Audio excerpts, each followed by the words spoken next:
este video vamos a continuar con la cláusula group by en SQL. En el anterior video ya vimos cómo se puede utilizar la cláusula group by para formar grupos con registros que tengan los mismos valores en el campo o campos especificado en dicha cláusula. Y además en select solamente podemos utilizar ese campo o alguna expresión basada en el mismo, acompañándolo si lo deseamos con alguna función de agregado, como aquí con la función count, para saber la cantidad de registros por cada grupo que coincida en su customer ID. Podemos usar más funciones de agregado, por ejemplo.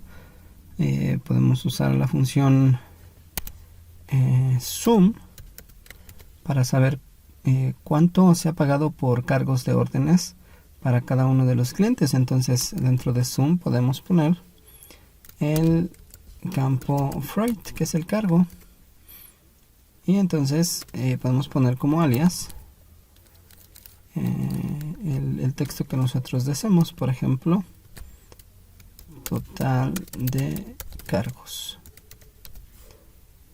Voy a ejecutar esta consulta y tenemos dos columnas de funciones de agregado. Para cada uno de los clientes tenemos a la función de agregado count para saber cuántas órdenes hemos atendido cada uno de ellos, y un sum para saber en el campo freight cuál es el total de los cargos hechos a cada uno de los clientes.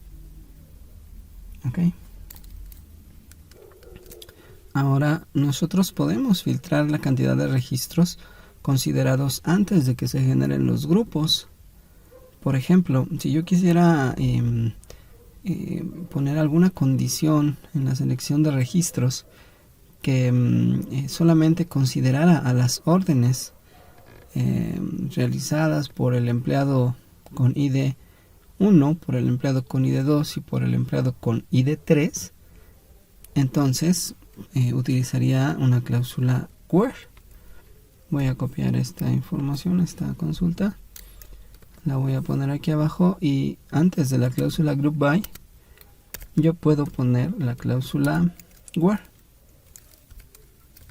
con su correspondiente condición. La condición que acabo de mencionar es que el ID del empleado sea ya sea el 1, el 2 o el 3. Puedo usar el operador in. Para este caso, como employee ID es un dato numérico, pues los tres valores que debo considerar para filtrar los registros van sin delimitadores. Entonces, ¿cómo funciona esta consulta? Pues es muy similar a la anterior. Se van a generar grupos en todos los registros de las órdenes con la coincidencia en el Customer ID. Sin embargo, para la formación de esos grupos, antes se filtraron los registros de la tabla orders y solamente se están contemplando a los empleados con ID 1, 2 y 3. Entonces la cantidad de registros va a ser considerablemente menor. De hecho va a haber, supongo que en el resultado, menos de 89 grupos formados. Vamos a ver cuál es el resultado de la consulta. Aquí tenemos 86 grupos formados, pero si se dan cuenta, la cantidad de órdenes ha disminuido considerablemente, y también el total de cargos para cada uno de los grupos, para cada uno de los clientes. Entonces, por ejemplo, de Ungo tenemos 9 órdenes atendidas por los empleados 1, 2 o 3, con un total de 1648. Voy a volver a ejecutar la consulta anterior para que veamos la diferencia. En la consulta anterior eran 19 órdenes atendidas por todos los empleados registrados o que han atendido órdenes, ¿no? Y el total de cargos era para este cliente 2755. Entonces se ha disminuido porque se ha filtrado los registros a considerar antes de hacer el agrupamiento. Entonces podemos trabajar eso también. Bueno, ahora este pequeño antecedente lo he dado porque vamos a ver la cláusula having. La cláusula having es un complemento de group by. La cláusula having solamente puede colocarse en consultas donde se haya hecho un agrupamiento, donde se haya utilizado group by. No puedes tener una consulta con having sin group by, ¿no? Sí tenemos consultas con group by sin Having, como el caso de esta, pero no al revés. ¿Qué es lo que hace Having? Having actúa como where. Podemos especificar una o varias condiciones para filtrar, pero en este caso no registros, sino grupos que ya han sido formados. Entonces, en las condiciones que se van a poner en Having, debemos contemplar solamente al campo o expresiones basadas en el campo por el cual hemos nosotros agrupado, en este caso Customer ID, o bien algunas condiciones que tengan que ver con alguna función de agregado, por ejemplo con count, con sum, o inclusive con alguna función de agregado que no se muestre aquí, pero que puede calcularse, ¿no?, para cada uno de los grupos. Entonces Having lo que hace es evaluar las condiciones para cada uno de los grupos de la consulta, y aquel grupo o aquellos grupos que cumplan con esas condiciones se mostrarán en la consulta final, los resultados finales.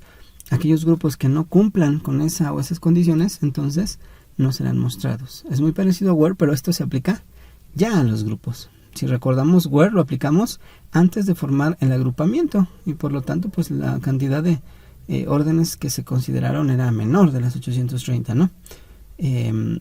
Y group by, o después de group by, es cuando vamos a aplicar Having. Entonces yo voy a poner aquí Having, y por ejemplo se me ocurre decir que solamente se van a mostrar aquellos clientes cuya cantidad de órdenes que se le han hecho sea superior a 7, ¿no? Aquí yo veo al primero de los clientes que se han hecho 9. Hay muchos que no superan el 7, y aquí veo uno al que se le han hecho 12, aquí veo uno que se le han hecho 11, y bueno, no sé cuántos más. Entonces recuerden, en Having solamente usar el campo por el que ha agrupado, o una expresión basada en él, o una función de agregado. En este caso la función de agregado es count. Y si esta función de agregado, que es lo que origina esta segunda columna, es mayor a 7, pues entonces el grupo se muestra. Si no, no. Ok, voy a ejecutar la consulta. Listo. Si se dan cuenta, todos los registros, en este caso los grupos que están siendo mostrados, cumplen con la condición que el count, que es la segunda columna, eso que tenemos aquí, es mayor a 7. Todos tienen una cantidad de órdenes mayor a 7. Ok, aquí tenemos la columna del sum de cargo, y también la podemos usar aquí. Y como les decía, pues también podemos poner alguna condición que implique una función de agregado que no está mostrada en la consulta. Entonces, por ejemplo, podemos poner un AND para agregar una condición que sea que el promedio de los cargos, a lo mejor, sea mayor a 50, ¿no? O sea, en todos los grupos que primero se muestren aquellos clientes a los que se le han hecho más de 7 órdenes, o sea que tengan 7 registros por grupo, y además que el porcentaje de sus cargos, en este caso es el campo freight, sea mayor a 50.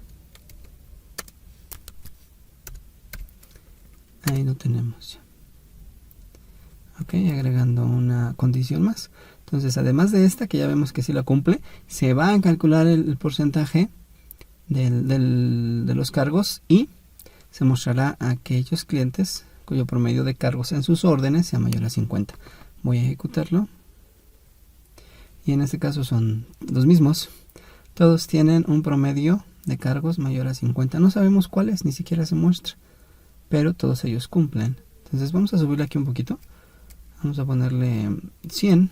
Y vamos a ver el resultado de esta segunda consulta con una condición un poquito más compleja. Ahí está. Tenemos solamente 6 clientes que cumplen ambas condiciones. 6 clientes cuya cantidad de órdenes es superior a 7. Y además cuyo promedio de los cargos hechos en todas esas órdenes es superior a 100. No lo mostramos, pero se cumple. Si quisiéramos saber cuál es ese promedio, pues simplemente lo agregamos aquí a la cláusula select. Entonces voy a copiar aquí, lo voy a poner. No le pongo alias para que veamos qué es lo que se muestra en la columna, y que, bueno, se mostrará a todo cliente que ejecute la consulta, ¿no? Y ahí lo tenemos. Todos estos promedios de cargos son los de cada uno de los clientes. El primer cliente tuvo un promedio de cargos de 183.14 en las 9 órdenes. En 12 órdenes del segundo cliente se tuvo un promedio de 217.23, ¿no? El total pagado pues debe ser la multiplicación de la cantidad de órdenes por este promedio. ¿Estamos de acuerdo? Entonces más o menos una fácil esta de Ratic. 10 órdenes con un promedio de 129.45 pues nos da la multiplicación, ¿verdad? Si tengo 10 órdenes con este promedio, si las multiplico me da el total. El total es 1294.58, con lo cual pues nos damos cuenta de que han sido bien calculadas los resultados de las funciones de agregado. Bueno, entonces con esto pues esperamos estar listos para resolver los ejercicios correspondientes a este tema.